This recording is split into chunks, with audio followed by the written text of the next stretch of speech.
Hi, my name is Noel Davis with World Composting, and today we're going to take a look at our urban worm bag. This is the version 2.0 that I have that has the European night crawlers, and this system has started to start churning through that food and that bedding that's in there. I didn't take any of the bedding out even when I loaded it up with bedding, and it's starting to really get moist and get filled with microbial material last time, and we did a very large feeding from what I remember, and we added in a little bit of molasses water as well to try to get some more microbial activity going.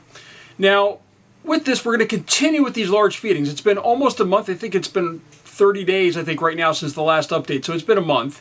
But it's something where I really need to get this moving, and I need to start feeding more often. I bet they're out of food completely. I have a large amount of food ready to go in there, and we're going to see if we can continue to get these worms just to churn through food, as I know that they can in these systems.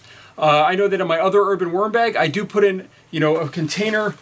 It's actually maybe like 2 containers like this, about every other week, and it disappears very quickly. Now, I'm very curious to see how this will turn out since I added the molasses in there. I know that I've had some fruit flies in my basement. I did not have any in the system really. I think the last time I checked, maybe just a couple, but I still had the container in there to lure them away, but we'll see if there's any left in there. Now with that, I just want to remind everybody, I do have down below Amazon links to the stuff that you see in my videos, and also links to the urban worm bag to buy directly from that company, so that way you can purchase one directly. And those links do help me out. They are affiliate links. So with that, let's go take a look and see how the bag is doing. Alright, so here's our urban worm bag. Let's just open this up here and see how this looks. I am taking a look right now to see if I see any fruit flies. I see one right here, maybe another one right over here. So just a couple of them, it looks like. Nothing major. So this right here has probably been either working very well, or I just didn't have many in there to start. Let's clean this off a little bit. It looks like there was some stuff on the bottom. Let me move that off to the side. So actually, just so you can see real quick, this is this works pretty well for maintaining these. So with that, let's go and dig into the system now. Just put on my glove, if I can find it. Alright, there we go. Fix the focusing. And let's just start digging down in here and see what we can find. I expect all the food to be gone. I am seeing, here we go, first worm right here. That's a good sign we're finding one this high up in the system. Looks like there's still a lot of this cardboard over here that's loose and kind of just on top. Let's just sort of dig through here a little bit and see what we can find. Okay, here we go. We've got a mango seed shell. This is still being worked on. Can open it up though. There's actually a lot of little bugs in here, it looks like. Some of our springtails. I don't know if you can see that or not. There we go.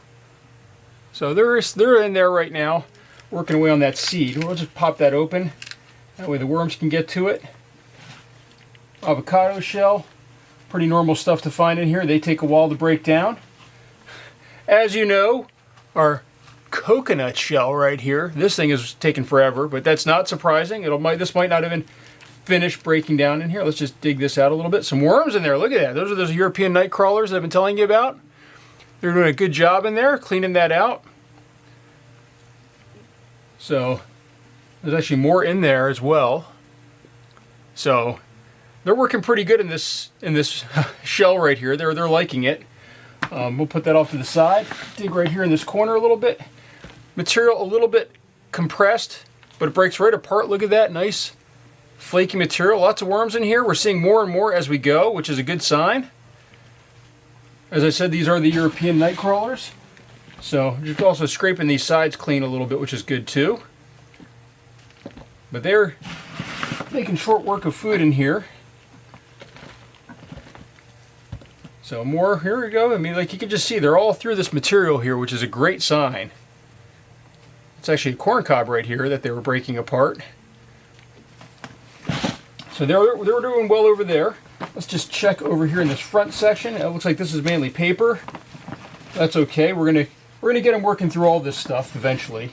The sides, though, are definitely built up. They're depositing the castings on the side, which I found happens a lot of times in a lot of my systems, where they get something from the middle, move it over to the side and deposit it there, where it might be a little bit more moist. This material does feel a little bit dry, like it could use a little bit more moisture, and we might dump some more moisture in here. All right, now let's just move that off to the side. Oh, big chunk right here, look at this. But look how easy that flakes apart. This is actually good looking material, loaded with worms still. So all these castings that are moist in the bottom, they are loaded with worms. And they look like fairly healthy worms, although they look a little small to be European night crawlers, really. But they might get a little bit bigger as we kind of build this up a little bit. There's that same shell that I had before. Avocado, avocado. So just kind of breaking this apart, spreading it around. All right, let's go down to this side over here. I think this is where I fed last time too. So let's just dig this up. Oh, tons of worms. Look at this. So this is where they really are right now. They're on this side. We've got, you can see the leftover probably wax or something like that on the top of a melon of some sort. You can see that there's just, the microbial activity in this area is really, really good. You can see that the worms are really working through it. Most of the food is gone. It's just the leftover remains that take the longest to break down in here, such as these shells and things like that. So it looks like they're working really, really well. Now, the key with this, and here's another, or is that the same one? I think that's the same piece of the shell. There is a second shell in here, I think, too. But now the key to getting these guys to really start moving around is we need to actually move them to the other side to kind of get them this back and forth movement going, so that way they keep moving through the material. So what we're going to do is we're going to dig up this side over here, pile it on over on the other side. We're going to spread just a little bit of this drier cardboard over here, and we're going to load this up with food again. So I've got more mango, I've got more stuff to put in here.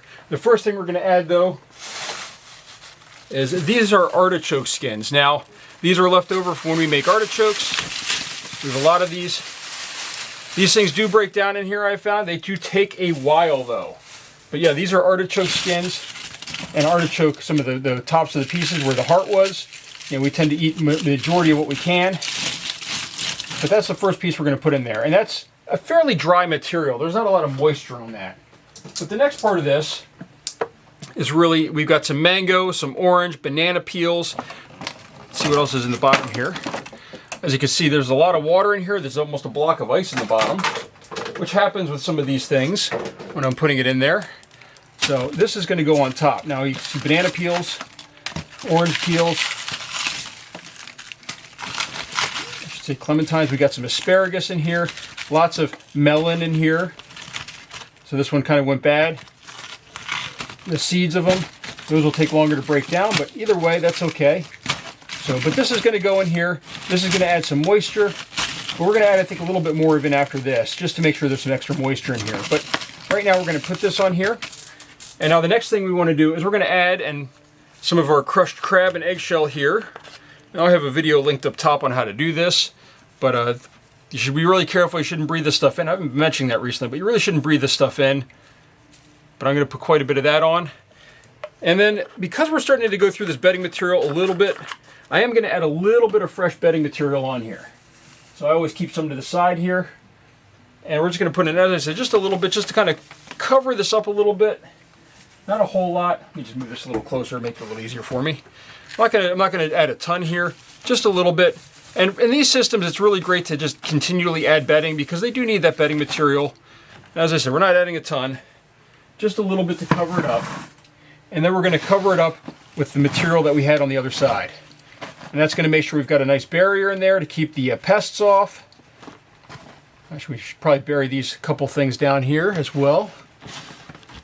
But this stuff is going to just continue to dissolve. They're going to move back and forth between these, and they're going to move through all this material. But the key is just making sure that we have it where they'll go back and forth through this center section. They'll deposit the castings on the side, I found, but the key is moving them back and forth. Now, last part of this, I do want to add some more water here. So I'm going to grab, actually, one other thing. Let me put this back in here first. We do want to put our trap back in there just in case we got to get some fruit flies. I usually put it on the lower side, or the side that I did not feed on, because this is going to collapse in as the food starts to thaw out and the water starts to run through that area. It's going to collapse in, and you're going to see this sort of move down, and that could knock that over. So last part here is I have a bucket that has a BTI mix of water in it. Here, I've got it off to the side. I'm going to just spoon in some large chunks of water here. And this BTI should prevent fruit flies really from, or the larvae I should say, of the fruit flies from doing anything, but it's going to also add some moisture to this system. And just kind of get this all nice and moist. So I think that's good. We don't want to add too much, as there is, actually maybe one more half of one here, because there was pretty dry. There we go. So we've got water in the system now. We've got some fresh food, fruits and vegetables, a good balanced diet. We have a little bit of fresh bedding in here, and this is ready to close back up for probably another couple weeks, really, if I can. If it's another month, it's another month. They have plenty of food in here, but I am trying to get this system fully up and functioning so I can start harvesting it more frequently and also just go through more food. I really want to be able to add in one of these every other week at least.